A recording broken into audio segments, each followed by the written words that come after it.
working with many government and educational institutions to formalize FM education. NSDC, government of the DSEU, we started a course only BBA in facility management. Now there is degrees by university which are getting into a facility management. We are starting 1-year courses, short-time courses for housekeeping and things like that. I think in the next 5 years you will see a lot of education certification which will give a better than menial job. In any organization, regular work hote rehta na every day. That means you are coming to office doing. Suppose an unusual activity happens.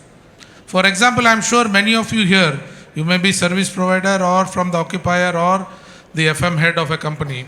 Suppose, we'll take an example, I'm just thinking. Suppose a group of very international visitors are coming for investment. Whose eyes will be, the whole management will be on? 3 days before. Have you noticed this?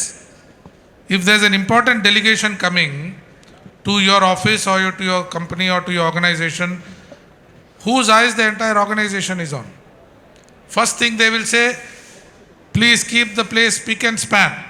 Entire 3 days, the focus will be on keeping the FM and all the areas of FM in the top shape.